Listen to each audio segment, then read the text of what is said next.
तो जैसा कि हमने पिछले पार्ट में देखा था कि रूबी रोने का नाटक कर रही थी, जिसे देखकर टोनी को हल्का शक तो होता है, लेकिन वे इस बात पे ध्यान ना देकर रूबी को अपने साथ ले जाने के लिए मान जाता है। अब रूबी बहुत ही ज्यादा खुश होती है क्योंकि टोनी उसे अपने साथ ले जाने के लिए तैयार हो गया था। जिसके बाद रूबी अपने मन में सोचती है कि उसके पास रहने के लिए कोई भी जगह नहीं है और उसे अब सीखने के लिए नई चीजें भी मिलेंगी, इसलिए वे इसके लिए मान जाती है। अब ये सुनकर टोनी बहुत ही ज्यादा खुश होता है क्योंकि वह बहुत ही दिनों से अकेले ही सफर कर रहा था और वे रूबी के साथ मिलकर बड़े बड़े मिशन करना चाहता था। जिसके बाद रूबी टोनी को लेकर उसी होटल में आ जाती है जिस होटल में वे पहले रुकी थी। जिसके बाद वे औरत रूबी को देखकर कहती है कि क्या तुम उस बात के लिए तैयार जो कि मैंने तुम्हें सुबह को कहा था, वरना तुम्हें जल्दी से जल्दी मेरा रेंट पे करना होगा, वरना तुम्हारे साथ जो होगा उसकी जिम्मेदार मैं नहीं होंगी। तभी टोनी उस रेंट के पैसे उस औरत के टेबल पे फेंक देता है। अब उस रेंट के पैसे को वे औरत गिनते हुए सोचती है कि मुझे पता नहीं था कि ये लड़की इतनी जल्दी इतने अमीर लड़के को फंसा लेगी, लगता है कि मेरा बनाया हुआ प्लान खराब हो गया। जिसके बाद टोनी और रूबी अपने सफर पर आगे बढ़ जाते हैं, जहाँ वे आगे बढ़ते हुए नज़ारे देखकर खूब इंजॉय करते हैं। आगे टोनी रूबी को एक जगह पर पहुँचने के बाद कहता है कि आज रात हम यहीं पर रुकेंगे क्योंकि हमें आगे बहुत सारे डीमंस और मॉन्स्टर मिलेंगे जो कि रात में खतरनाक हो जाते हैं। तभी टोनी रूबी से पूछता है कि क्या तुम भी डीमंस से डरती हो, जिस पर रूबी कहती कि ऐसा बिल्कुल भी नहीं है, मैं उनसे नहीं डरती। जिसके बाद रूबी टोनी से पूछती है कि हम यहीं पर क्यों रुके हैं, जिस पर टोनी बोलता है कि यहाँ पर आसपास एक ईगल डीमन है और उसे मुझे पकड़ना है। जिस पर रूबी कहती है कि ये जगह एक गांव से बहुत ही ज्यादा नजदीक है, तो यहाँ पर डीमन कैसे हो सकता है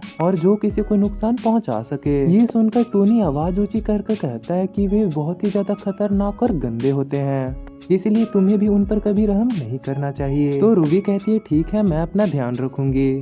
तो टोनी बताता है कि वे डीमन बहुत ही ज्यादा खतरनाक है, उसने आसपास के कई सारे बच्चों को उठा लिया है। तो रूबी कहती है तुम्हें कैसे पता है कि वे सारे बच्चे उस डीमन ही ने किडनैप किए हैं। जिस पर टोनी कहता है कि मैं पिछले कई समय से इस जगह पर नजर रख रहा था और मैंने देखा था कि बहुत सारे बच्चे खेल रहे थे, तभी वही डीमन आया और उन सभी बच्चों को उठाकर वहाँ से ले गया, इसलिए हम दोनों मिलकर उस डीमन का सर काट देंगे। अगली सुबह वे दोनों फिर से अपना सफर स्टार्ट करते हैं। तभी उन दोनों को उस डीमन की आवाज आती है। तो आवाज सुनने के बाद टोनी कहता है कि आज हम इस डीमन को खत्म कर देंगे। जिसके बाद टोनी कुछ जादुई कागजों को आसपास लगा देता है।